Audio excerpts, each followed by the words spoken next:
তৃতীয় অধ্যায় দেখতে চাই। গত ক্লাসে আমরা তৃতীয় অধ্যায় শুরু করেছিলাম। তো আমাদের তৃতীয় অধ্যায়ের আমাদের টপিক ছিল বাংলাদেশের শিল্প। তো আজকের আমরা যে বিষয়গুলো আলোচনা করতে চাই সেগুলো হলো আমাদের ফার্স্ট এখানে আমাদের টপিক দেয়া আছে বাংলাদেশের অর্থনীতিতে ক্ষুদ্র কুটির শিল্পের গুরুত্ব, ক্ষুদ্র কুটির শিল্পের সমস্যা ও সমাধানের উপায়। নেক্সট আমরা দেখতে চাই যে বাংলাদেশের অর্থনীতিতে বৃহদায়তন শিল্পের সুবিধা ও গুরুত্ব। তারপরে রপ্তানিমুখী শিল্পের গুরুত্ব। দেন আমরা রপ্তানিমুখী শিল্প হিসাবে আমরা এখানে পাট শিল্পকে ব্যাখ্যা করতে চাই। তো এখন আমরা আসি আমাদের পরের টপিক, বাংলাদেশের অর্থনীতিতে ক্ষুদ্র কুটির শিল্পের গুরুত্ব। তো এবার আমরা দেখি যে আসলে আমরা বলেছিলাম যে একটা নির্দিষ্ট পরিমাণ সম্পদ এবং স্থায়ী সম্পত্তি বা শ্রমিকের ভিত্তিতে ক্ষুদ্র কুটির শিল্পের ধারণা আমাদের আসে। তো কুটির শিল্পের ক্ষেত্রে আমরা বলেছিলাম যে এগুলো মূলত কুটিরেই পরিচালিত হয়। শ্রমিক সংখ্যা 10 থেকে 12 জন থাকে এবং পরিবারের সদস্যরাই মূলত এখানে কাজ করে থাকেন। তো আমরা ওই 2016 সালের শিল্পনীতিতে ক্ষুদ্র কুটির শিল্পের ডেফিনেশনটা একটু দেখে আসবো। তো এবার আমরা আসি যে বাংলাদেশের অর্থনীতিতে ক্ষুদ্র কুটির শিল্পের আসলে গুরুত্ব কেমন। তো আমরা দেখি যে আসলে এটাকে আমরা বলছি স্মল অ্যান্ড মিডিয়াম এন্টারপ্রাইজ। এটা মাঝারি না, এটা কুটির শিল্প আমরা বলছি। তো এখন আমরা বলি যে আমরা দেখছি যে এবারের বাজেটের আগে আমরা যে বিশেষজ্ঞ মতামত দেখেছি, আমরা যেহেতু করোনা পরিস্থিতি অতিক্রম করছি সেহেতু এখানে অনেক বৃহৎ শিল্পই তাদের যে উৎপাদন সেটা অনেক বেশি কমে গেছে। ফলে দেখা যাচ্ছে যে অর্থনীতিতে একটা খারাপ প্রভাব সামনের দিকে আসতে পারে। তো এখন আমরা যদি বলি যে এই ক্ষুদ্র কুটির শিল্প যদি এখন সরকার এখানে গুরুত্ব দেয় বা এখানে যদি সরকার একটু এদেরকে প্যাট্রোনাইজ করে তাহলে আমরা জানি যে এখানে আমাদের হিউজ পরিমাণে শ্রমিকের নিয়োগ সম্ভব। ফলে এখানে ক্ষুদ্র কুটির শিল্প যদি ভালো করে তাহলে দেখা যাবে যে এই যে একটা বড় অংশ বেকারত্ব সৃষ্টি হচ্ছে ইকোনমিতে, এইটার অনেকটা আমাদের মিনিমাইজ হবে।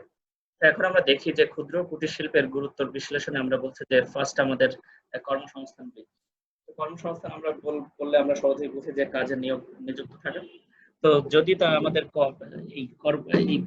এই অবস্থায় প্যান্ডেমিক অবস্থায় করোনা পরিস্থিতিতে যদি আমাদের দেখি যে শ্রমিকের নিয়োগ অন্যান্য বড় শিল্পগুলোতে যদি কমে যায় তাহলে সেক্ষেত্রে যদি স্মল অ্যান্ড মিডিয়াম এন্টারপ্রাইজে যদি আমাদের গুরুত্ব দেওয়া হয় তাহলে দেখা যাবে এখানে আমাদের শ্রমিকের সংখ্যা বাড়বে এবং আমাদের যে বেকারত্ব সৃষ্টি হওয়ার একটা পসিবিলিটি সেটা অনেক অংশেই কমে যাবে।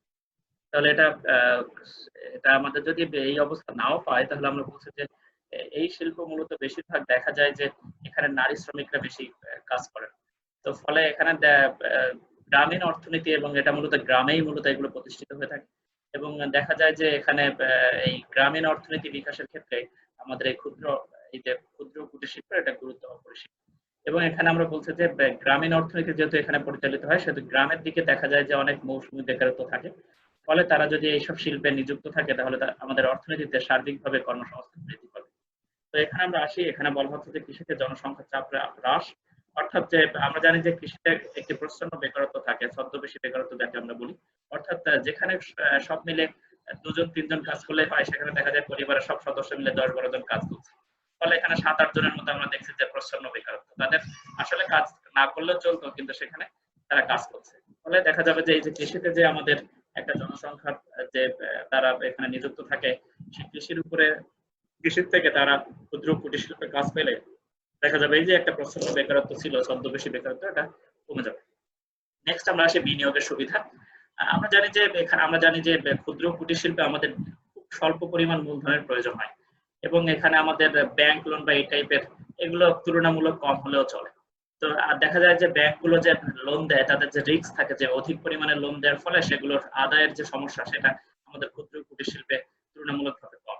এবং ফলে এখানে যদি অল্প পরিমাণে এদেরকে সুবিধা দেওয়া যায়, এই যে যারা আমাদের ক্ষুদ্র কুটির শিল্পের উদ্যোক্তা আছেন তাদেরকে যদি সুবিধা দিতে পারি তাহলে দেখা যাবে কি এখানে বিনিয়োগের পরিমাণ অনেক বেশি বাড়বে এবং বিনিয়োগ বাড়লে দেখা যাবে যে দেশ উন্নতির দিকে যাবে এবং সার্বিকভাবে অর্থনীতিতে আমাদের ইনকাম বেড়ে যাবে, আয় বেড়ে যাবে। এখন আমরা আসি স্ত্রীলোকের কর্মসংস্থান সৃষ্টি। আমরা জানি যে ক্ষুদ্র কুটির শিল্প মূলত আমাদের নারী শ্রমিক দ্বারা পরিচালিত হয় এবং অনেক ক্ষেত্রে দেখা যায় যে বৃহৎ শিল্পগুলোতে বাইরে যেয়ে কাজ করতে হয়।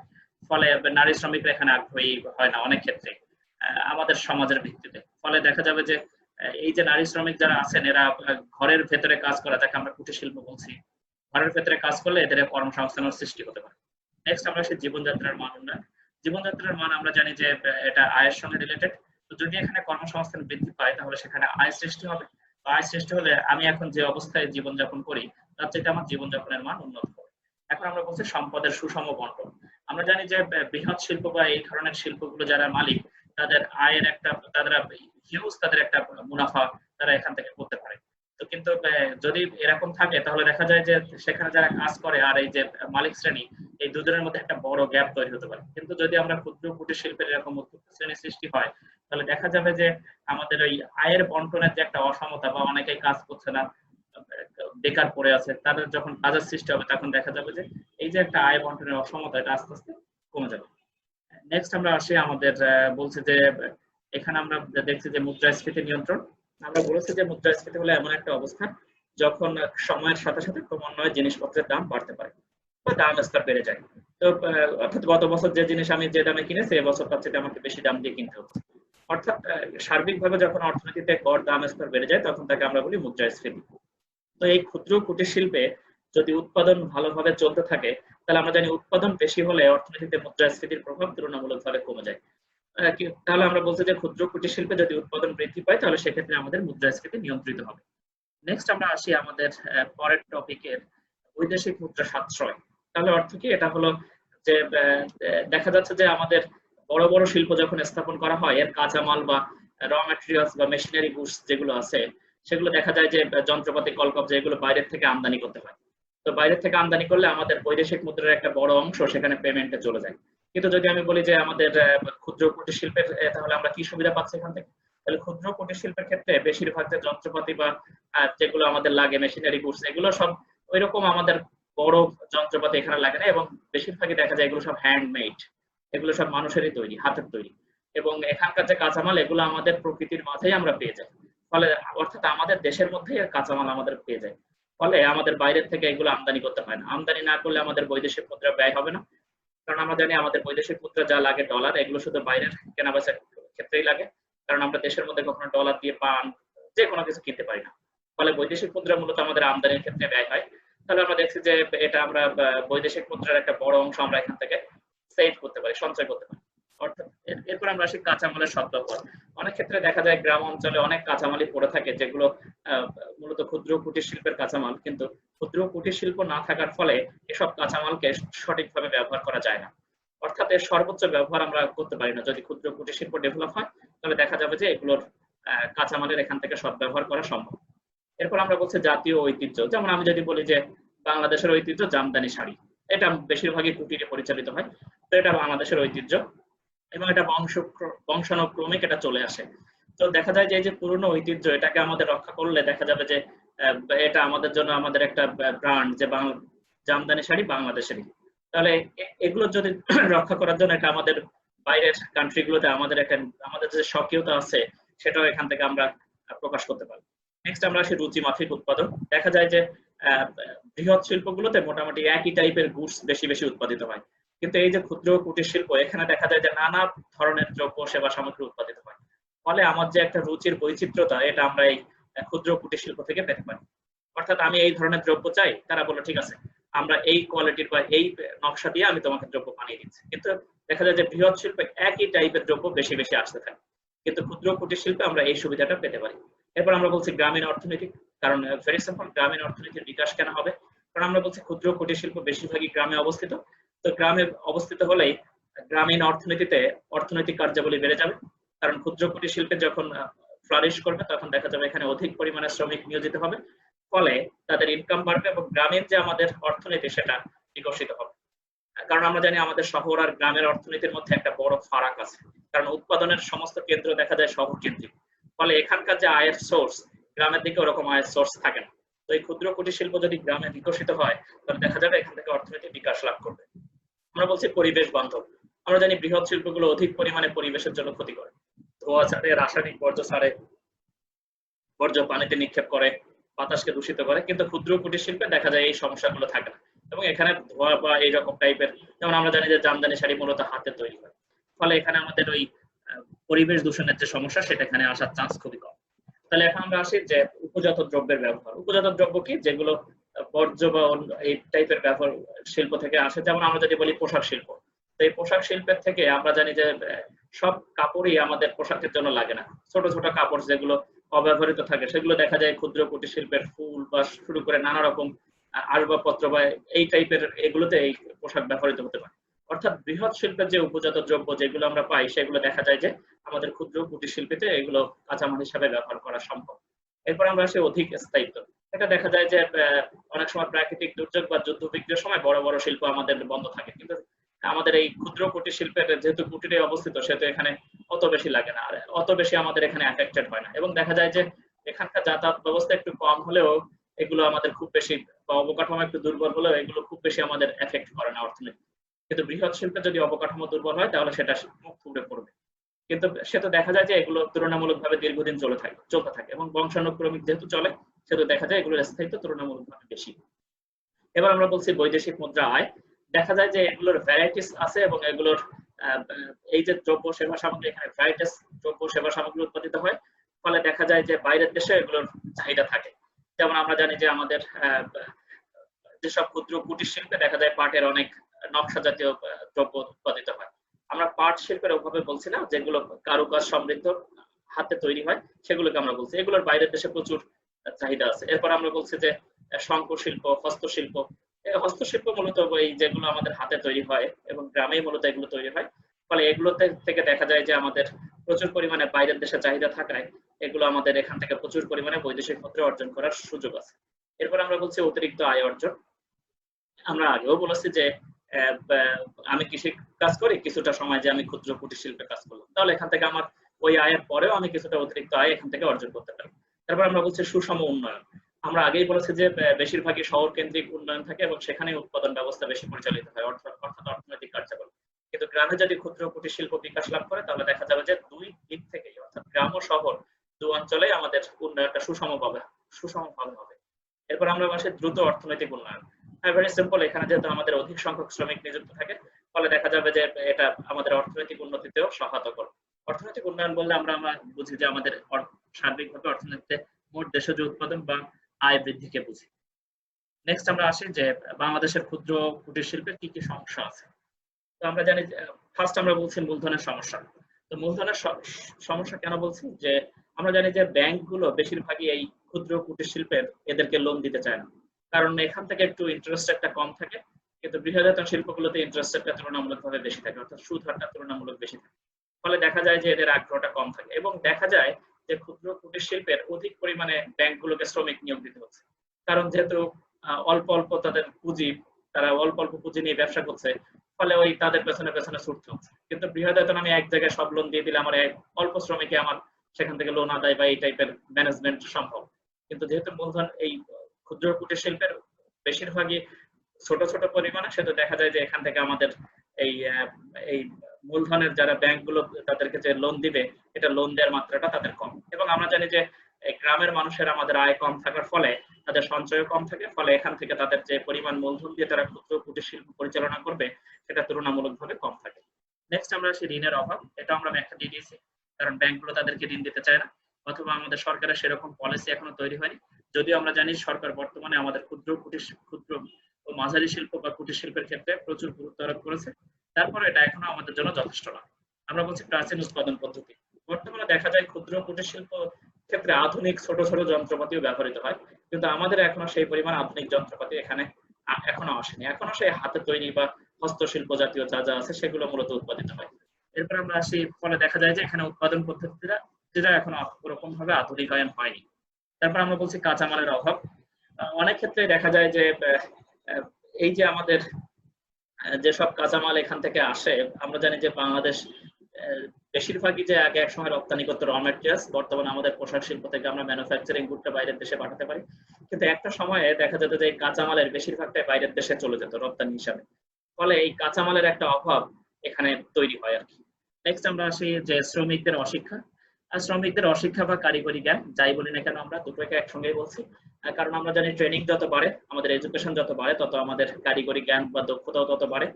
তো একদিক থেকে আমাদের অশিক্ষা আছে, আরেক দিক থেকে কারিগরি যে প্রতিষ্ঠানগুলো আমাদের বাংলাদেশে যেভাবে ডেভেলপ করা উচিত হয়তো সেভাবে ডেভেলপ করেনি, ফলে দেখা যাচ্ছে যে একটা আমাদের একদিকে শিক্ষার অভাব, আরেকদিকে আমাদের যে প্র্যাকটিক্যাল নলেজ সেটার একটা অভাব আছে, ফলে দেখা যাচ্ছে যে এই ক্ষুদ্র কুটির শিল্প যেভাবে বেড়ে ওঠার কথা সেভাবে আমাদের অর্থনীতিতে বেড়ে ওঠেনি। নেক্সট আমরা আসি স্বল্প মজুরি।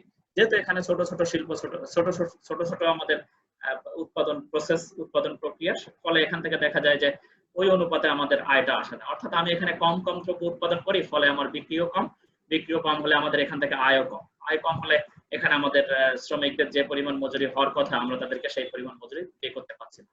নেক্সট আমরা আসি পরিবহন ও যোগাযোগের সমস্যা। হ্যাঁ, এটা আমাদের ধীরে ধীরে ডেভেলপ করছে এবং আমাদের এই পরিবহন ও যোগাযোগ সমস্যা প্রত্যন্ত অঞ্চলগুলোতে বেশি দেখা যায়, এবং এই পরিবহন সমস্যা হওয়ার ফলে দেখা যায় যে উদ্যোক্তারা এক্ষেত্রে অনেক ক্ষেত্রে আগ্রহী হয়ে ওঠে না। নেক্সট আমরা আসি সীমাবদ্ধ বাজার। একটা সময়ে আমরা দেখছি যে আমাদের এই বৃহৎ শিল্পের যে উৎপাদনগুলো, সেগুলো আমাদের ক্ষুদ্র শিল্পের বাজারকে সংকীর্ণ করে দিচ্ছে। অর্থাৎ ক্ষুদ্র শিল্পের জিনিসপত্রের দাম তুলনামূলক একটু বেশি হয়, এবং এই বৃহৎ শিল্পগুলোর যেহেতু অধিক উৎপাদন তারা করে, ফলে তাদের এখানে কস্ট অ্যাডভান্টেজ আছে, ব্যয় সুবিধা পায়।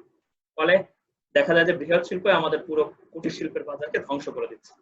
নেক্সট আমরা আসি অপর্যাপ্ত শক্তি সম্পদ। তো শক্তি সম্পদ বললে আমরা বুঝি বিদ্যুৎ, গ্যাস, এগুলো। দেখা যায় যে গ্রাম অঞ্চলে আমাদের বিদ্যুৎ বেশিরভাগ সময় আসা যাওয়ার মধ্যে থাকে, ফলে এখানে দেখা যায় যে আমাদের যে শক্তি সম্পদ সেটা অপর্যাপ্ত বললে ঠিক হবে। কারণ বর্তমানে আমরা দেখছি যে আমাদের শক্তি সম্পদের পরিমাণ, বিদ্যুতের পরিমাণ যথেষ্ট বেড়েছে, কিন্তু গ্রামের দিকে সেগুলোর উন্নতি তুলনামূলকভাবে কম হচ্ছে। এরপর আমরা বলছি নিম্নমানের পণ্যদ্রব্য।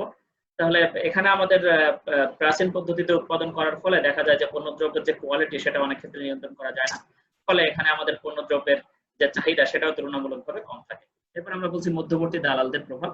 এটা তুলনামূলকভাবে আমাদের গুরুত্ব কম, কিন্তু দেখা যায় যে ওই গ্রাম থেকে যে দামে সে দ্রব্য কিনছে, শহরে এসে তার দামটা অনেক গুণ বেড়ে যাচ্ছে। ফলে এই মধ্যবিত্তর মাঝখানের যে শ্রেণী, এরা তুলনামূলকভাবে বেশি বেনিফিটেড হয়।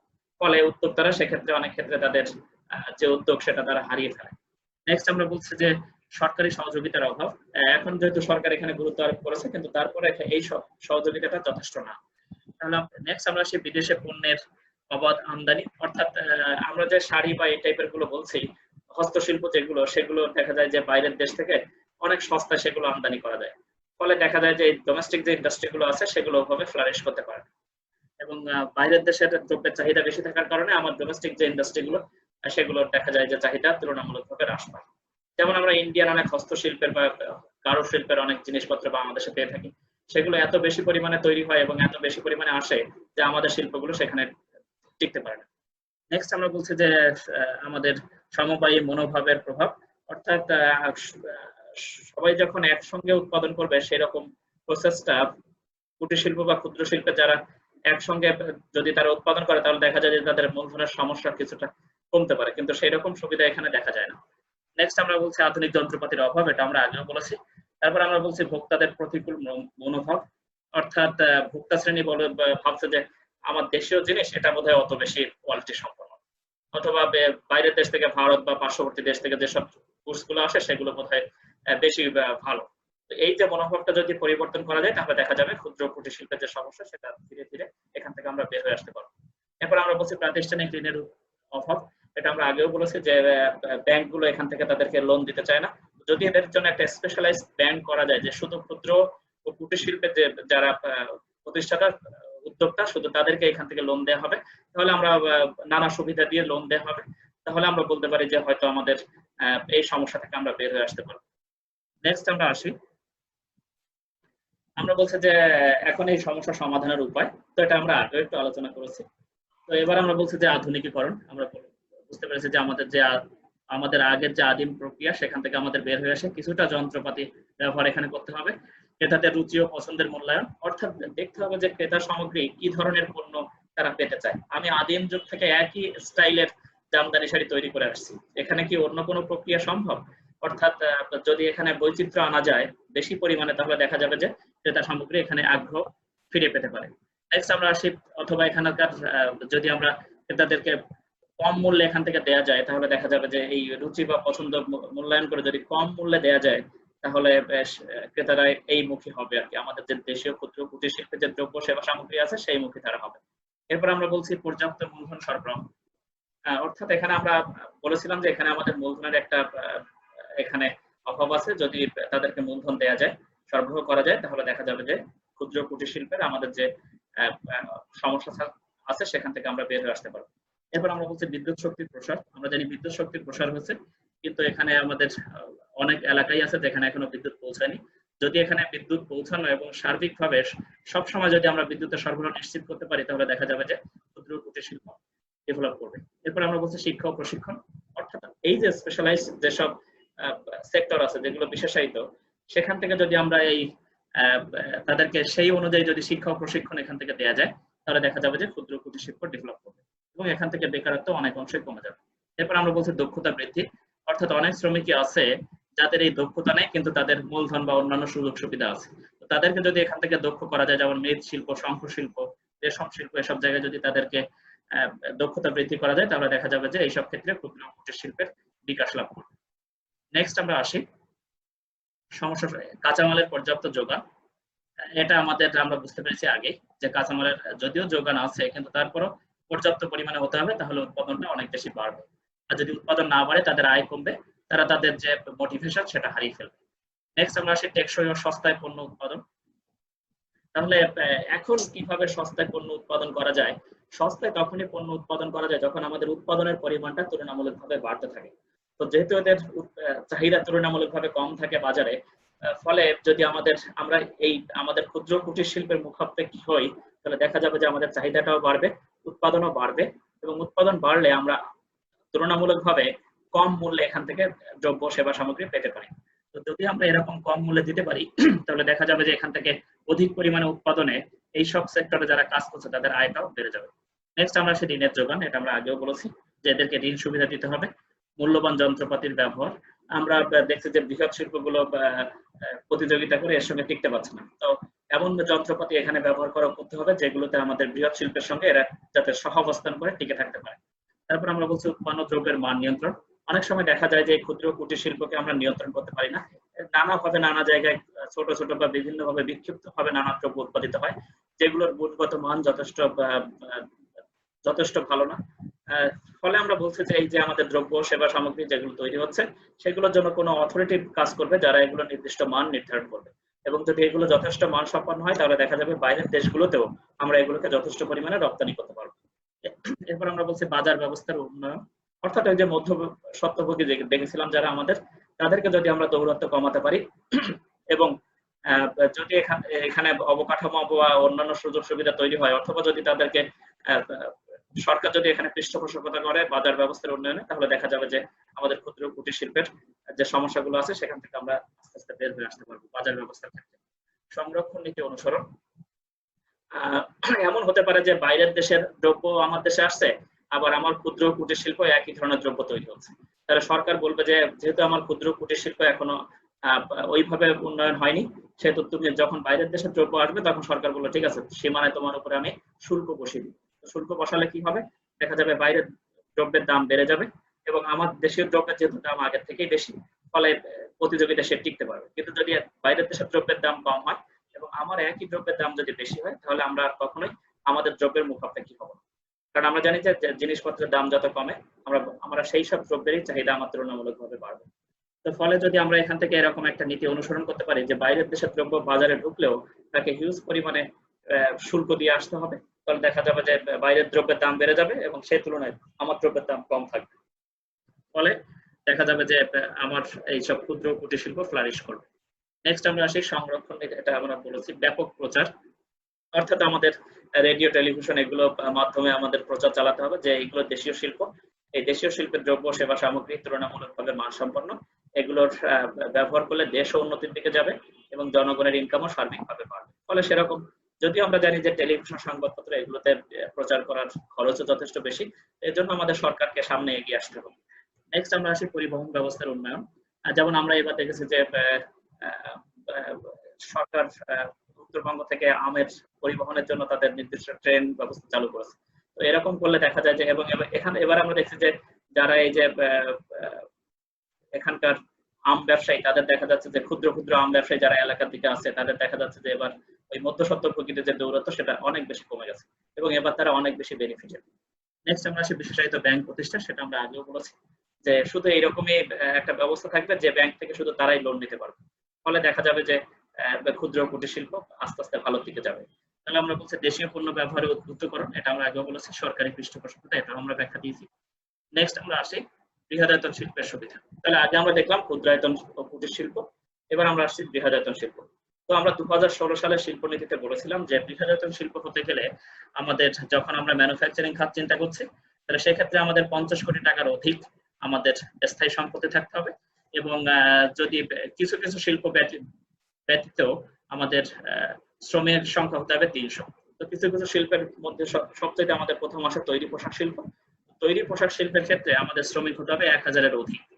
যদি এরকম হয়, বেশিরভাগ শিল্পের ক্ষেত্রে 50 কোটি টাকার অধিক মূলধন এবং 300 জনের অধিক শ্রমিক নিয়োজিত থাকলে তাকে আমরা বলি বৃহদায়তন শিল্প। এবং শুধু আমরা তৈরি পোশাক ক্ষেত্রে কি বলছি, 300 জন না, 1000 জনের অধিক শ্রমিক হলে তখন তাকে আমরা বলবো পোশাক শিল্পের ক্ষেত্রে বৃহৎ শিল্প। নন ম্যানুফ্যাকচারিং খাতে আমরা আগেও দেখেছিলাম 30 কোটি টাকার অধিক, এগুলো সেবা খাত, এবং 120 জনের অধিক শ্রমিক নিয়োজিত হবে। অর্থাৎ স্থায়ী মূলধন হবে 30 কোটি টাকার অধিক এবং 120 জনের অধিক শ্রমিক নিয়োজিত হলে তাকে আমরা বলেছিলাম বৃহদায়তন শিল্প।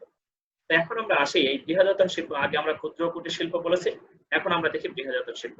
তো এখান থেকে সবচেয়ে গুরুত্বপূর্ণ হলো এই যে কুটির শিল্প বা বৃহদায়তন শিল্পগুলো আমরা দেখছি, এখান থেকে ফাইনালে কোশ্চেন থাকবে, অর্থাৎ কোনো একটা শিল্পের উদাহরণ দিয়ে দেওয়া থাকবে এবং সেখান থেকে আমাদের এই শিল্পের সুবিধা বা অসুবিধা বা সরকারের জন্য আরো কি প্যাট্রোনাইজ করতে পারে এরকম দিয়ে আমাদের কোশ্চেন থাকবে আর কি। তো এই ক্ষুদ্র কুটির শিল্পের গুরুত্ব, বৃহদায়তন শিল্পের গুরুত্ব, রপ্তানিমুখী শিল্পের গুরুত্ব, এগুলো আমাদের ভালোভাবে দেখতে হবে। নেক্সট আমরা আসি, আমরা একটা দেখি এখান থেকে আমি কোশ্চেন একদিনে শুধু কোশ্চেন দিয়ে দেওয়ার চেষ্টা করব, সেটা বাসায় এক্সারসাইজ করতে হবে। আগে আমি চ্যাপ্টার গুলোকে একটু শেষ করার চেষ্টা করছি। সম্ভবত 3 নাম্বার চ্যাপ্টার শেষের পরে আমি এরকম একটা, এখনো আমাদের ওই সুযোগ তৈরি হয়নি যে কোশ্চেন গুলো আমরা আলাদাভাবে দিয়ে দিব। তো এই কোশ্চেন যাতে আলাদাভাবে দিয়ে দেওয়া যায়, দেখি ওরকম কোনো ব্যবস্থা করা যায় কিনা। তো এখন আমরা আসি, আমরা বলছি বৃহদায়তন শিল্পের সুবিধা। তো ফার্স্ট আমরা বলছি শ্রম বিভাগ। তো শ্রম বিভাগ বলতে আমরা কি বুঝি? যেমন আমি যদি বলি একটা ছাতা তৈরি হচ্ছে, তো ছাতা তৈরি করতে গেলে আমার কাপড় কাটা লাগে, তারপর আমরা বলছি একটা বাট তৈরি করা লাগে, ছাতার সেলাই করা লাগে, তারপরে সবগুলোকে আবার এক করা লাগে, তারপরে আমাদের একটা ছাতা হয়। তো আমি যদি বলছি যে একজন শ্রমিকই আছে যে কাপড় কাটছে, সেই কাপড় সেলাই করছে, আবার সেই বাট তৈরি করছে, আবার সেই সবগুলোকে অ্যাসেম্বল করছে, একত্রিত করছে, তারপরে একটা ছাতা হচ্ছে। তো এই ছাতার প্রসেসকে যদি আমরা ভাগ করে ফেলি, যেমন আমরা বলছি কাপড় কাটা একটা ভাগ, তারপর আমরা বলছি যে সেলাই করা একটা ভাগ, তারপর আমরা বলছি বাট তৈরি করা একটা ভাগ, তারপর আমরা বলছি এগুলোকে একত্রিত করা একটা ভাগ। তাহলে আমরা মোট ভাগ পেলাম 4টা। তো এখন কথা হলো এই যে ভাগ, আমি যদি বলি আমি একই সঙ্গে কাপড় কাটি, একই সঙ্গে সেলাই করি, একই সঙ্গে বাট তৈরি করি, একই সঙ্গে আমি সবকিছু করি। তো আমি যখন সবকিছু করি তখন দেখা যায় যে আমি সবকিছু ভালোভাবে করতে পারি না, কারণ আমি সেলাই করাতে দক্ষ হতে পারি কিন্তু কাপড় কাটায় আমি দক্ষ নাও হতে পারি। তো এখন শ্রম বিভাগটা কিরকম, যে আমি যে কাপড় কাটতে পারে, যে দক্ষ, তাকে আমি কাপড় কাটার ক্ষেত্রে নিয়োজিত করলাম, অর্থাৎ দক্ষ শ্রমিককে আমি কাপড় কাটায় নিয়োজিত করলাম। আবার যে সেলাই করতে পারে যে দক্ষ, তাকে আমি সেলাইয়ের ক্ষেত্রে নিয়োজিত করলাম। আবার যে বাট তৈরিতে দক্ষ, তাকে আমি বাট তৈরিতে দিলাম অথবা রং করাই দিলাম। আবার যে অ্যাসেম্বল করতে দক্ষ, তাকে আমি অ্যাসেম্বলিং এ দিলাম। অর্থাৎ প্রত্যেকটা শ্রমের প্রক্রিয়াকে ভাগ করে, অর্থাৎ এই যে উৎপাদন প্রক্রিয়া, কাটা, সেলাই করা, বাট তৈরি করা বা বাট রং করা, আবার অ্যাসেম্বল করা, এই প্রত্যেকটা উৎপাদন প্রক্রিয়াকে, একটি উৎপাদন কিন্তু উৎপাদন প্রক্রিয়া অনেকগুলো, এই উৎপাদন প্রক্রিয়াকে যদি ভাগ করে দক্ষতা অনুযায়ী শ্রমিক নিয়োগ করা হয় তখন তাকে বলা হয় শ্রম বিভাগ। এখন কথা হলো শ্রম বিভাগ করলে সুবিধা কি? আমি যখন একই সঙ্গে সবকিছু করি তাহলে আমি বলছি I am everything of nothing, অর্থাৎ আমি সবকিছু যখন করতে যাব তখন দেখা যাবে যে আমার মধ্যে অদক্ষতা আসবে, অর্থাৎ আমি সব কাজ ঠিকভাবে করতে পারছি না। যখন দক্ষতা অনুযায়ী শ্রমিক নিয়োগ দেওয়া হবে তখন দেখা যাবে যে উৎপাদন অনেক বেশি বেড়ে গেছে। ক্ষুদ্র কুটির শিল্পে এই বিভাগটা পাওয়া যায়, এই সুবিধাটা পাওয়া যায় না, কারণ বৃহদায়তন শিল্পে তাদের উৎপাদন প্রক্রিয়া অনেক বড় হয় এবং সেখানে দক্ষতা অনুযায়ী শ্রমিক নিয়োগ দেওয়া যায় এবং অসংখ্য শ্রমিকের প্রয়োজন হয়, ফলে দেখা যায় যে এই সুবিধাটা তারা পেতে পারে। যেমন আমাদের কাপড় তৈরিতে দেখেছি পোশাক শিল্পে কেউ কাটছে, কেউ সেলাই করছে, কেউ আবার রং করছে, কেউ আয়রন করছে, এই প্রক্রিয়াগুলো ডিফারেন্ট। কিন্তু আমাদের এই ক্ষুদ্র কুটির শিল্পে দেখা যায় যে এই সুবিধাটা থাকে না, একই শ্রমিককে বা 2-3 জন শ্রমিককে মূলত এইসব সকল কাজই করতে হয়, ফলে এখানে উৎপাদন বাড়ে না। কিন্তু বৃহদায়তন শিল্পের ক্ষেত্রে আমাদের এই সুবিধা থাকায় উৎপাদন অনেক বেশি বেড়ে যায়। তারপর আমরা বলছি পর্যাপ্ত মূলধন সংগ্রহ। যেহেতু আমরা বলছি যে ব্যাংকগুলো ওই ক্ষুদ্র ক্ষুদ্র স্মল বিজনেস যারা করে গ্রামের দিকে তাদের কাছে যাবে না, কারণ তাদের খরচ তাতে বেড়ে যায়। কিন্তু এখানে বড় বড় যে আমাদের বৃহদায়তন শিল্প আছে সেখানে গেলে দেখা যায় যে তাদের ওই রকম খরচ থাকে না এবং অতি সহজেই তারা প্রচুর পরিমাণে এখান থেকে লোন দিতে চায়। কারণ দেখা যায় যে বৃহৎ শিল্পে তারা যদি রেপুটেশন তাদের ভালো হলে দেখা যায় যে সব বড় বড় যারা ব্যাংক প্রতিষ্ঠান আছে তাদের পেছনে ছুটতে থাকে, কিন্তু ক্ষুদ্র স্মল যারা এন্টারপ্রেনার তাদের পেছনে তারা ছোটে না। ফলে দেখা যায় যে তাদের মূলধন সংগ্রহে এখানে অসুবিধা হয় না এবং তারা যথেষ্ট মূলধন সংগ্রহ করতে পারে। নেক্সট আমরা আসি উন্নত উৎপাদন কৌশলের ব্যবহার। আমরা জানি যে যে শিল্পগুলো বৃহদায়তন থাকে সেখানে যদি আমাদের যন্ত্রপাতি বা কলকবজা যেগুলো আছে সেগুলো যদি আদিম কোয়ালিটির হয় তাহলে দেখা যাবে উৎপাদন কমে যায় এবং তারা বাজারে টিকতে পারবে না। ফলে এখানে উন্নত উৎপাদন কৌশল ব্যবহৃত হয়। এখানে আমরা বলছি ক্রয়ের সুবিধা। যখন আমি ক্ষুদ্র স্মল এন্টারপ্রাইজ বলছি তখন তারা দেখা যায় যে ক্রয়ের ক্ষেত্রে ছোট ছোট অ্যামাউন্টে ক্রয় করে কিন্তু তার জন্য বেশি পড়ে। কিন্তু যখন আমি অনেক বেশি একসঙ্গে কিনতে চাই তখন দেখা যায় যে আমার এই সুবিধাটা আমি পেতে পারি যে অনেক বেশি যখন একসঙ্গে কিনি তখন দেখা যায় যে তারা আমার কাছে কিছুটা কম চার্জ করে। ফলে দেখা যায় যে আমার কাঁচামালের ক্ষেত্রে ক্রয়ের ক্ষেত্রে এই সুবিধা পাই। আবার পরিবহনের ক্ষেত্রেও দেখা যায় সুবিধা পাওয়া যায়, কারণ আমি একই সঙ্গে অনেক গুডস যখন বহন করব তখন দেখা যাবে যে আমার ওই পরিবহন খরচ অনেকটা কমে যাবে, গড় খরচ অনেকটা কমে যাবে। এরপর আমরা বলছি বিক্রয়ের সুবিধা। এখানে কম খরচে অধিক মাত্রায় উৎপাদন করা যায়, এজন্য বিক্রয়ের ক্ষেত্রে আমার দেখা যায় খুব বেশি চ্যালেঞ্জ ফেস করতে হয়, কারণ এখানে কম দামে দ্রব্য পাওয়া যায়, এর চাহিদাও বেশি থাকে। ঝুঁকির পরিমাণ হ্রাস। দেখা যায় যে এই ক্ষেত্রে এমন হতে পারে যে বড় বড় যারা এন্টারপ্রাইজ আছে তারা দেখা যায় যে বিভিন্ন জায়গায় তারা দ্রব্য উৎপাদন করতে পারে, কারণ তাদের মূলধনের স্বল্পতা নেই।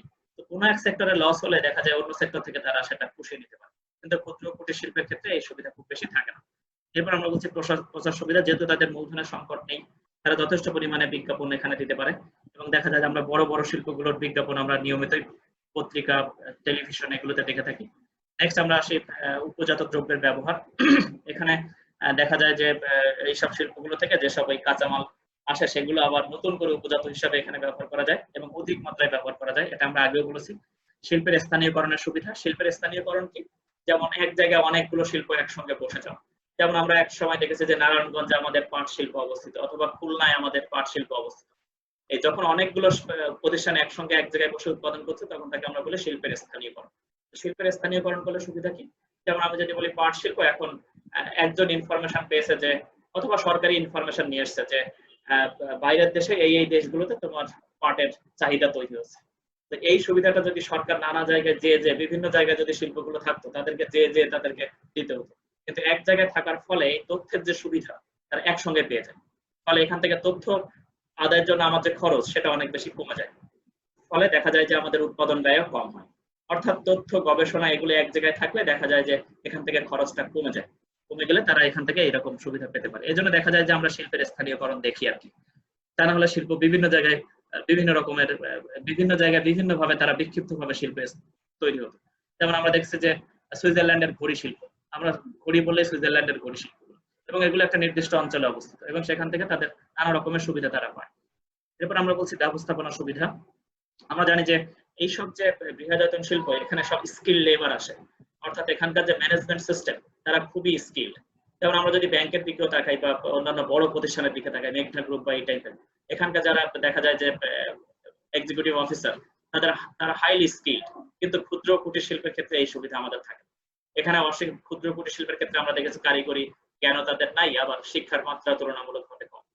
এরপর আমরা বলছি দক্ষ কর্মকর্তা কর্মচারী নিয়োগ। ভেরি সিম্পল, কারণ যেহেতু তাদের মূলধনের সংকট কম তাদেরকে বেতন দিতে খুব বেশি অসুবিধা পোহাতে হয় না, কারণ তাদের উৎপাদনও বেশি, আয়ও বেশি। ফলে এখানে দক্ষ কর্মকর্তা কর্মচারী নিয়োগের সুযোগ থাকে। বিশেষীকরণের সুবিধা, এটাকে আমরা বলি স্পেশালাইজেশন, যেটা আমরা আগেও বলেছি শ্রম বিভাগের ক্ষেত্রে। যেমন আমি যদি বলি যে আমি একই সঙ্গে ডক্টর, আমি একই সঙ্গে ইঞ্জিনিয়ার, আমি একই সঙ্গে টিচার, আমি একই সঙ্গে ফুটবল প্লেয়ার, আমি একই সঙ্গে ক্রিকেটার, অর্থাৎ I am everything of nothing. যখন আমি একই কাজ একসঙ্গে করতে যাব তখন দেখা যাবে যে আমার সব এফোর্ট আমি বিভিন্ন জায়গায় নিয়োগ করেছি, ফলে দেখা যাবে আমার কোনো কাজই ঠিকভাবে হবে। কিন্তু আমি যদি বলি যে আমি সব এফোর্ট আমি ফুটবল খেলায় নিয়োগ করেছি, তাহলে I am a good football player, সেটা হতে পারে। তো এই যে বড় বড় শিল্প প্রতিষ্ঠান দেখা যায় যে এরা ওই উৎপাদন প্রক্রিয়াকে ভাগ করে ফেলে, শ্রম বিভাগ যাকে বলে, এবং সেখানে তারা এই দক্ষতা অনুযায়ী শ্রমিক নিয়োগ দিতে পারে। যেমন আমি যদি বলি আমি কাপড় কাটাই স্পেশাল, অর্থাৎ আমার বিশেষীকরণ কাপড় কাটায়, তাহলে আমাকে কাপড় কাটায় সে নিয়োগ করতে পারবে। কিন্তু যখন ক্ষুদ্র কুটির শিল্প আসে একই কাজ সব একসঙ্গে করতে হয়, ফলে দেখা যায় যে এখানকার উৎপাদনটা অনেক বেশি কমে যায়। কিন্তু বৃহৎ শিল্পের ক্ষেত্রে এই সুবিধা আমরা পেতে পারি। বৃহৎ শিল্পের ক্ষেত্রে সরকারি সাহায্য থাকে, কারণ এটা হিউজ অ্যামাউন্টে এটা অর্থনীতিতে আমাদের জানি যে বেকারত্ব কমায় এবং কর্মসংস্থান বাড়ায়, ফলে সরকারি সাহায্য তারা একটু বেশি পায়। যেমন আমরা আমাদের ভর্তুকি বা কর রেয়াত এগুলো আমরা দেখে থাকি যে আমাদের পোশাক শিল্প এগুলো পেয়ে থাকে, অথবা যে সরকার যে সাহায্য ঘোষণা করেছে এগুলো আগেই পোশাক শিল্পের যারা শিল্পী আছে, যারা এখানকার উদ্যোক্তা আছে তারাই পেয়েছে। গবেষণার সুবিধা, এখানে যেহেতু আমাদের প্রচুর পরিমাণে মূলধন থাকে, এখানে গবেষণার সুবিধা থাকে, এবং যদি গবেষণা না হয় তাহলে বৃহদায়তন শিল্পগুলো দীর্ঘমেয়াদে টিকে থাকে না। যেমন আমরা যদি দেখি স্যামসাং এর আমরা টিভি জানি, স্যামসাং এর ফ্রিজ জানি, যদি এরা আদিম যুগ থেকে এইভাবে আসতো তাহলে দেখা যেত ওইসব টিভি বা ফ্রিজ এখন কেউ ইউজ করতো। কিন্তু এখানে যেহেতু গবেষণা এবং উন্নয়ন হয়, ফলে দেখা যায় যে নতুনত্ব আসে এবং গবেষণা ডেভেলপমেন্টের জন্য হিউজ পরিমাণে ব্যয় হয়। তো হিউজ পরিমাণে ব্যয়টা তারা যেহেতু বহন করতে পারে, সেই ক্ষমতা তাদের থাকে, ফলে দেখা যায় যে আমাদের এখান থেকে তাদের এই ভবিষ্যতে টিকে থাকার জন্য তারা অনেক বেশি এখানে গবেষণার সুবিধার ফ্যাসিলিটি দিতে পারে। নেক্সট আমরা আসি পরিচালনার অসুবিধা। এবার আমরা আসি যে বৃহদায়তন শিল্পের অসুবিধাটা কি? অনেক প্রসেস লম্বা, অনেক শ্রমিক, তার সঙ্গে আমার সম্পর্ক খারাপ বা আমার কোনো সম্পর্ক নেই, যেমন মালিকের সঙ্গে আমি অনেক দূরত্ব। তাহলে মালিকের সঙ্গে দূরত্ব হলে কি হবে যে আমি ভাবছি যে মালিক বোধহয় আমাকে শোষণ করছে। অর্থাৎ এই যে মালিক আর শ্রমিকের মধ্যে যে একটা সমন্বয়, সেটা এই ক্ষেত্রে খুব বেশি দেখা যায় না। ফলে এখানে পরিচালনা করা একটু অসুবিধা। মূলধনের স্বল্প যোগান, বাংলাদেশের ক্ষেত্রে আমরা জানি মূলধনের যোগান এখানে অল্প আছে। মালিক শ্রমিক সম্পর্ক ভালো না, এটা আমরা পরিচালনা অসুবিধা থেকেই বলেছি। নেক্সট আমরা আসি অপচয়। অনেক ক্ষেত্রে দেখা যায় যে ফাঁকিবাজি করার টেন্ডেন্সি থাকে, কারণ মালিকের সঙ্গে আমি আমার মালিক ওভাবে অবজার্ভ করতে পারে না অনেক ক্ষেত্রে, ফলে এখানে ফাঁকিবাজি করার একটা টেন্ডেন্সি তৈরি হয়। দ্রব্যের অপর্যাপ্ত চাহিদা, যদি আমার যে দ্রব্য উৎপাদন করছি বৃহৎ শিল্পে, সেটা যদি চাহিদা কম হয় তাহলে বৃহৎ শিল্প টিকতে পারবে, কারণ কম দামে সে দ্রব্য উৎপাদন করতে পারবে। নেক্সট আমরা আসি রুচিসম্মত উৎপাদন অসম্ভব। এখানে হিউজ স্কেলে একই ধরনের দ্রব্য উৎপাদিত হয়, ফলে এখানে ক্ষুদ্র শিল্পের যে সুবিধা আমরা দেখেছি সেটা এখানে সম্ভব না। একচেটিয়া কারবারের সৃষ্টি। একচেটিয়া কারবার কেমন? যে একজনই সব ব্যবসা করছে। যেমন বৃহদায়তন শিল্পগুলো হলে এরকম হয় যে সারা বাংলাদেশে সে একাই সার্ভিস দিচ্ছে, অর্থাৎ একা যখন আসে তখন দেখা যায় যে আমার তার কাছ থেকে কিনতে হয়, ফলে জিনিসপত্রের দাম তুলনামূলক বেশি থাকে। ধনবৈষম্য সৃষ্টি, ভেরি সিম্পল, মালিকরা অনেক বেশি ধনী হয়ে যায় এবং সেক্ষেত্রে শ্রমিকরা মজুরি তুলনামূলকভাবে কম থাকার ফলে এখানে ধনবৈষম্য যে আছে সেটা এখানে সৃষ্টি হয়। তারপর আমরা বলছি অধিক উৎপাদন সমস্যা। অধিক উৎপাদন করলাম কিন্তু সেই পরিমাণে চাহিদা না থাকলে দেখা যাবে যে এটা আমাদের জন্য সমস্যা ক্রিয়েট করে। ঝুঁকিবহুল কারবার, এখানে যদি কোনো ক্রমে আমি বৃহদায়তন শিল্প আমি একটাই দ্রব্য উৎপাদন করি, কোনো ক্রমে যদি আমার দ্রব্যের চাহিদা কমে যায় তাহলে দেখা যাবে যে আমার হিউজ পরিমাণে এখানে লস হওয়ার পসিবিলিটি থাকে। উৎপাদন খরচ বৃদ্ধি, দেখা যায় যে রিসার্চ ডেভেলপমেন্ট তারপরে বিজ্ঞাপনের জন্য এখানে অনেক ক্ষেত্রে উৎপাদন খরচ বৃদ্ধি পায়, ফলে দেখা যায় যে আমাদের দ্রব্যমূল্য বেড়ে যায় এবং ক্রেতারা এক্ষেত্রে অসুবিধার সম্মুখীন হয়। অস্বাস্থ্যকর পরিবেশের জন্ম, এখানে আমরা জানি যে অনেক রিস্কি জব থাকে এবং এখানে কলকারখানার ধোঁয়া বা রাসায়নিক যেগুলো তারা নিক্ষেপ করে তার জন্য আমাদের পরিবেশের জন্য এটা অস্বস্তিকর। নেক্সট আমরা আসি বৃহদায়তন শিল্পের গুরুত্ব। তো এগুলো আমরা আগেও বলেছি। আমরা বলছি কৃষির উন্নয়ন, আমরা জানি বৃহৎ শিল্পে প্রচুর পরিমাণে কৃষির কাঁচামাল লাগে। যদি বৃহৎ শিল্পগুলো ডেভেলপ করে তাহলে কৃষির কাঁচামাল চাহিদাও বেড়ে যাবে, ফলে দেখা যাবে যে কৃষিও উন্নত হবে। কৃষির উপরে নির্ভরশীলতা হ্রাস, আমরা বলছি কৃষিতে যেসব শ্রমিক আমাদের কাজ করছে তারা এখন বৃহৎ শিল্প ডেভেলপ হওয়ার ফলে এসব জায়গায় তারা কাজ পাবে। বেকার সমস্যার সমাধান, এটা এর সঙ্গে রিলেটেড। প্রাকৃতিক সম্পদের সুষ্ঠু ব্যবহার, বৃহৎ শিল্প হলে দেখা যাবে যে এই সম্পদ যে পরিমাণ ব্যবহৃত হতো তার চাইতে এখন বেশি ব্যবহৃত হবে। ভারী শিল্প প্রতিষ্ঠান, আমরা জানি যে ভারী শিল্প একটা অর্থনীতিতে খুবই গুরুত্বপূর্ণ, কারণ এটা হিউজ পরিমাণে আমাদের কর্মসংস্থান বাড়ায়, ফলে এই সুবিধাটা আমরা এখান থেকে পেতে পারি। নেক্সট আমরা আসি আমাদের পরের টপিক, স্থিতিশীল অর্থনীতি। স্থিতিশীল আমরা এই অর্থে বলছি যে এইসব ভারী শিল্প প্রচুর পরিমাণে আমাদের বাইরের দেশে রপ্তানি করার সুযোগ থাকে। রপ্তানি করার সুযোগ থাকলে এখান থেকে বৈদেশিক মুদ্রা অর্জনের সুযোগ থাকে, ফলে আমদানির জন্য আমাদের যে পর্যাপ্ত পরিমাণে বৈদেশিক মুদ্রা সেটা আমরা পেতে পারি, ফলে আমাদের যে মুদ্রার অবমূল্যায়ন বা সেটা আমাদের তুলনামূলক কম হয়, বা এখান থেকে এই সুবিধাটা আমরা পেতে পারি এবং অর্থনীতি দেখা যায় যে খারাপের দিকে যাওয়ার চান্স কমে যায়। অর্থাৎ এখানে হিউজ পরিমাণে উৎপাদন থাকার ফলে এই সুবিধাটা আমরা এখান থেকে পেতে পারি। নেক্সট আমরা আসি বৈদেশিক মুদ্রা অর্জন। তো বৈদেশিক মুদ্রা অর্জন, এটা আমরা এই সঙ্গে ব্যাখ্যা দিয়েছি, হিউজ পরিমাণে উৎপাদন অর্থাৎ রপ্তানি এখান থেকে করা সম্ভব এবং বৈদেশিক মুদ্রা অর্জন সম্ভব, যেটা আমরা পোশাক শিল্পের ক্ষেত্রে দেখি। আর্থসামাজিক অবস্থার উন্নয়ন, ভেরি সিম্পল, এখানে অধিক পরিমাণে শ্রমিক নিয়োগ হলে আমাদের জনগণের সার্বিকভাবে আয় বাড়বে, ফলে তাদের আর্থিক ও সামাজিক অবস্থান উন্নত হবে। দ্রুত অর্থনৈতিক উন্নয়ন, ভেরি সিম্পল, এখান থেকে শ্রমিক নিয়োগ হলে আমাদের অর্থনৈতিক কার্যাবলীও বাড়বে, ফলে এখান থেকে অর্থনৈতিক উন্নয়নও সম্ভব। স্বনির্ভরতা অর্জন, আমার অন্য দেশের মুখাপেক্ষী হয়ে থাকার দরকার নেই। আমার এই শিল্পটা, যেমন আমি একটা শিল্প দেখেছি যে আমরা একটা শিল্প ডেভেলপ করার ফলে এখন আমাদের বাইরের দেশের ইনকাম অনেক বেশি বেড়ে গেছে এবং ওই ডলার বা বৈদেশিক মুদ্রার জন্য আমাদের অন্যদের উপরে নির্ভরশীলতা কমে গেছে। অর্থাৎ আমাদের এখন যে আমরা যে বাজেট দেখি সেখানে আমাদের বৈদেশিক ঋণ বা বৈদেশিক সাহায্য এটা 1971 সালে আমাদের স্বাধীনতার পরে যেমন ছিল 80%, সেটা এখন 20% নেমে গেছে। তাহলে এটা আমরা ধীরে ধীরে এইসব শিল্প ডেভেলপ করার ফলে আমরা এখন নিজেরাই নিজেদের যে আমাদের পুঁজি সেটা আমরা নিজেরাই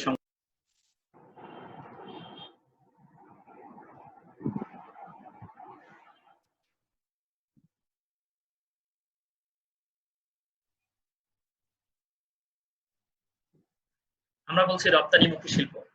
তো রপ্তানিমুখী বললে কি বোঝায়? যে আমাদের মুখটা রপ্তানির দিকে, অর্থাৎ দেশীয় উৎপাদিত দ্রব্য যেগুলো আমাদের সীমানা অতিক্রম করে বাইরের দেশে যাবে তাকে আমরা বলছি রপ্তানিমুখী শিল্প।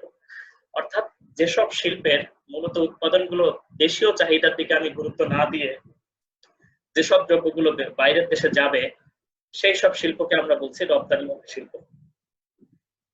তাহলে আমরা বলছি কি, যেসব পণ্যের বৈদেশিক চাহিদা রপ্তানির সম্ভাবনা বেশি থাকে সেসব পণ্যের শিল্পকেই মূলত রপ্তানিমুখী শিল্প বলে।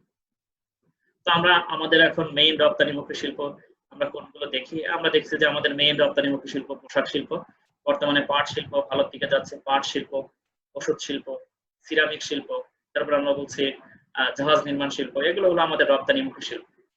তো দেখা যায় যে এই রপ্তানিমুখী শিল্প অনেকটা দেশীয় উদ্যোক্তাও থাকে আবার বিদেশি উদ্যোক্তাও থাকে।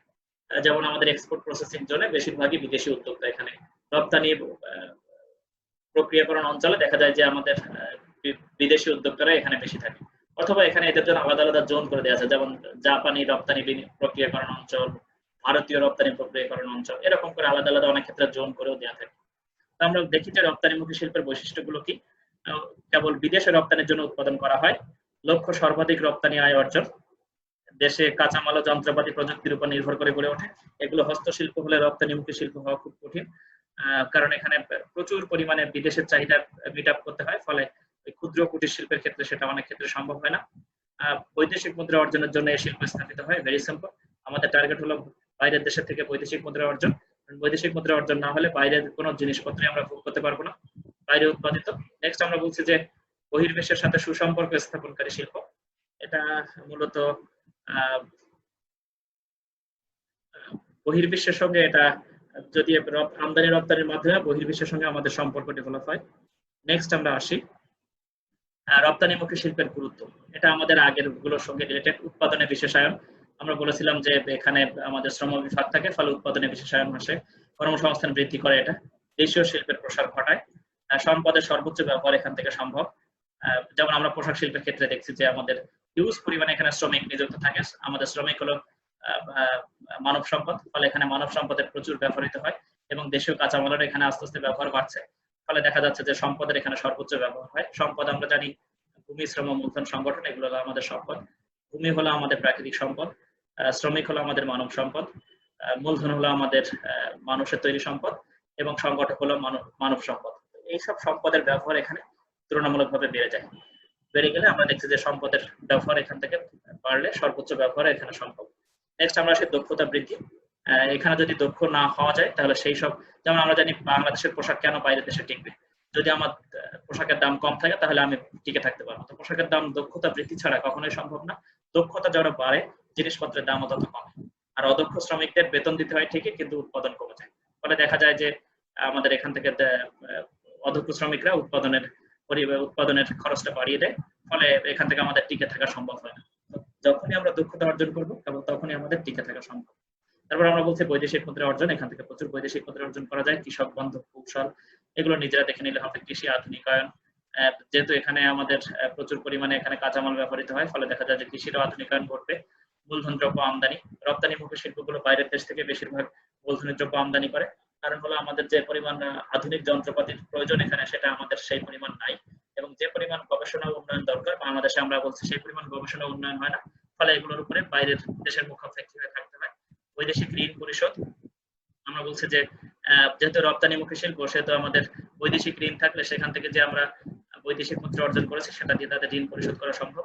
এখান থেকে আমরা জানি যে আমাদের পোশাক শিল্পের কথা চিন্তা করলে দেখা যায় যে মাথাপিছু আয় ও জীবনযাত্রার মান উন্নয়ন হয়, কারণ এখানে অধিকাংশ নারী শ্রমিক এবং নারীদের দেখা যায় যে এখান থেকে ইনকাম আগের তুলনায় অনেক বেশি বেড়ে গেছে, দেশের মর্যাদা বৃদ্ধি পায়। কারণ আমি যদি রপ্তানি করি তাহলে দেখা যাবে এটা বাংলাদেশি পণ্য, এবং সেক্ষেত্রে আমার মর্যাদাও বাইরের দেশে বাড়ে। নেক্সট আমরা আসি পাট শিল্প। তো পাট শিল্পের আমরা জানি যে বেশ কয়েক বছর পাট শিল্পের অবস্থা খারাপ থাকার পরও এখন আমাদের পাট শিল্পের বাইরের দেশের গুলোর এইগুলো কৃত্রিম তন্তু বাদ দিয়ে প্রাকৃতিক তন্তুর ব্যবহার বাড়ার ফলে দেখা যাচ্ছে যে পাট শিল্প ধীরে ধীরে ভালোর দিকে যাচ্ছে। তো পাট শিল্পে যদি ভালোর দিকে যায় তাহলে আমাদের আগের শিল্পগুলোর মতোই হবে, কর্মসংস্থান বাড়বে, বৈদেশিক মুদ্রা অর্জন করা যাবে। এখান থেকে আমাদের একটা বৈদেশিক মুদ্রা হলো আমাদের রাজস্ব। তারপর আমরা বলছি পাট শিল্পের থেকে পাটজাত দ্রব্য যেগুলো আছে সেগুলোর কাঁচামালও পাট থেকে দেওয়া যাবে। দূষণ মুক্ত পরিবেশ, আমরা জানি যে পাটের যে সাবস্টিটিউট যেগুলোকে আমরা বলি পরিবর্তন বা বিকল্প, সেগুলো হলো আমাদের কৃত্রিম তন্তু যেগুলো আমাদের পরিবেশের জন্য ক্ষতিকারক এবং দূষণ করে, কিন্তু পাটের ক্ষেত্রে সেটা সম্ভব নয়। পাটের ক্ষেত্রে সেই সুবিধা আমাদের আছে যে পরিবেশ দূষণের ক্ষেত্রে এটা আমাদের দূষণ মুক্ত পরিবেশ এটা আমাদের দিতে পারে। পাট শিল্পের বর্তমান অবস্থা এখানে আমরা বলছি যে আমাদের আয়টা দেখি এখান থেকে, এগুলো একটু নিজেরা দেখে নিলে হবে কতগুলো মিল এখানে আছে। আমাদের 2007-08 সালে আমাদের ইনকাম ছিল 165 মিলিয়ন মার্কিন ডলার। তারপরে 2010-11 একটু বেশ বেড়েছিল 357 মিলিয়ন মার্কিন ডলার। আর 2015-16 সালে আমরা দেখছি যে এটা 173 মিলিয়ন মার্কিন ডলার। তো একটা যে এটা এই সময়টা আমরা একটু বেশি দেখেছিলাম, কিন্তু তারপরে এটা আবার একটু কমে গেছে। তো বর্তমানে এটার পরিমাণ আবার বেড়ে গেছে, এখানে 15-16 পর্যন্ত আছে। নেক্সট আমরা এখানে 16-17 আছে। এখানে পাট বা পাটজাত, এটা কাঁচা পাট ছিল আগেরটা, আর পাট বা পাটজাত দ্রব্য থেকে দেখছি আমরা যে আগে ছিল 266 মিলিয়ন 99-2000 সালে, আর 16-17-তে এসে প্রায় 3 গুণ বেড়ে গেছে 795 মিলিয়ন মার্কিন ডলার। এগুলো একটু নিজেরা লেকচার শিটটা দেখে নিলে হবে, নিজেরা বোঝা যাবে। তো পাট শিল্পের সমস্যা কি কি আছে? উৎপাদন খরচ বৃদ্ধি, উৎপাদন ও বন্টন সমস্যা, তারপর আমরা বলছি পাটের বিভিন্ন জায়গায় বিভিন্ন রকমের বীজ, তো এগুলোর কোয়ালিটি সম্পন্ন বীজ আমাদের প্রোভাইড করতে হবে। তারপরে এগুলোর প্রাতিষ্ঠানিক রকম ব্যবস্থাপনা খুবই দুর্বল। তারপরে এগুলো দীর্ঘদিন ধরে লস করার ফলে দেখা যাচ্ছে যে এই প্রাতিষ্ঠানিক ব্যবস্থাটাও ভাবে তৈরি হয়নি, এবং এগুলো সরকারি পাটকলগুলোর বেশিরভাগ ক্ষেত্রে দেখা যায় যে অদক্ষতা বেশি, ফলে এখানে উৎপাদনও কম হয় এবং উৎপাদন খরচও বেড়ে যায়, ফলে তাদের টিকে থাকতে পারে না।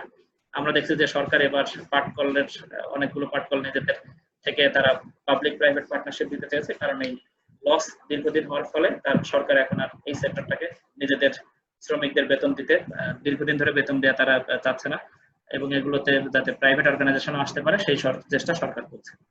পণ্য বহুমুখীকরণ, এখানে পাট পণ্যের যে আমাদের যে বৈচিত্র্য সেটা তুলনামূলকভাবে কম, ফলে এই সমস্যা এখানে আছে।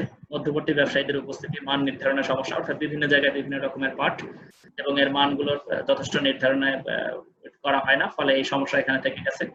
বিকল্প দ্রব্যের উপস্থিতি, আমরা জানি যে সিনথেটিক, রোজেল, সিসশাল, মেস্টা, এগুলো আমরা দেখছি যে বিকল্প থাকে পলিথিন জাতীয় যেগুলো, সেগুলোর ফলে পাটের চাহিদাও তুলনামূলকভাবে কম, মজুতকরণ করা যায় না দীর্ঘদিন। অনুন্নত পরিবহন যাতায়াত ব্যবস্থা আছে, এগুলো আমাদের আগের সঙ্গে রিলেটেড। আধুনিক উৎপাদন কাঠামো এখনো তৈরি হয়নি, সেই আদিম যুগের কলকারখানা মেশিনারি গুডস দিয়ে এখন আমাদের পাটের উৎপাদন চলছে, পাট প্রক্রিয়াজাতকরণ চলছে। প্রতিকূল বাণিজ্য শর্ত, অর্থাৎ দেখা যায় যে অনেক দেশে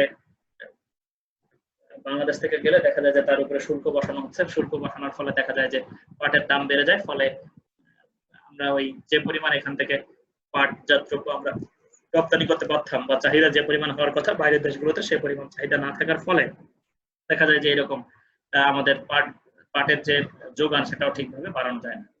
নেক্সট আমরা আসি সমস্যা সমাধানের উপায়, এগুলো একটু নিজেরা দেখে নিলেই হবে। এগুলো মোটামুটি আগের সঙ্গে রিলেটেড, আগের যে শিল্পগুলো সেগুলোর সঙ্গে কাছাকাছি মানের, এগুলো একটু দেখে নিলেই হবে। তো এইগুলো একটু নিজেরা দেখে নিলে এটা ঠিক হয়ে যাবে। তো ঠিক আছে, থ্যাংক ইউ।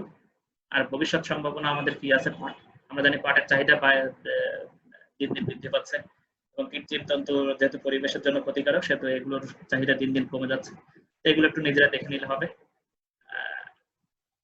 এই যে এগুলো, তো আজকের এই পর্যন্ত, থ্যাংক ইউ।